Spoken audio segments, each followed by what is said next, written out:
Big boss హౌస్లోకి folk singer దేశాన్ని ఊపేసిన పాటలు పాడింది ఈ సింగర్. త్వరలోనే బిగ్ బాస్ సీజన్ 9 ప్రారంభం కానుంది. 105 రోజుల పాటు జరిగే ఈ షో రసవత్తరంగా మారనుంది. ఈ గేమ్ షో కోసం సామాన్యుల నుంచి సెలబ్రిటీలు, సోషల్ మీడియాతో క్రేజ్ తెచ్చుకున్న వారు బిగ్ బాస్ హౌస్ లోకి అడుగు పెడుతుంటారు. ఇప్పటికే చాలా మంది social media influencers Bigg Boss house లోకి ఎంట్రీ ఇచ్చారు. ఇప్పుడు బిగ్ బాస్ 9 లో ఒక ఫోక్ సింగర్ ఉంటుంది అని మీడియా చెప్తుంది. రీసెంట్ డేలో ఫోక్ సాంగ్స్ కి చాలా క్రేజ్ వచ్చింది. యూట్యూబ్ లో మిలియన్స్ కొద్ది వ్యూస్ వస్తున్నాయి ఫోక్ సాంగ్ కి. ఈ సింగర్ పాడిన సాంగ్ ఏంటి అంటే తిన్నా తీరం పడతలేదు, కూర్చున్న తీరం పడతలేదు అనే ఈ సాంగ్ తోని ఈ సింగర్ అయితే ఫేమస్ అయింది. ఆమె ఎవరో కాదు, నిర్మల్ జిల్లా ముదోల్ మండలం గన్నోరా గ్రామానికి చెందిన లక్ష్మి.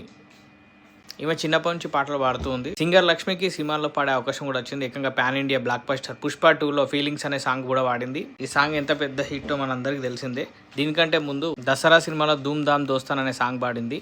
అయితే దీనిపై లక్ష్మి స్పందిస్తూ బిగ్ బాస్ హౌస్ లోకి వెళ్లాలన్న ఆలోచన ఎప్పుడు నాకు రాలేదు, తన భర్త అండ్ పిల్లలే ధ్యాస అని చెప్తుంది.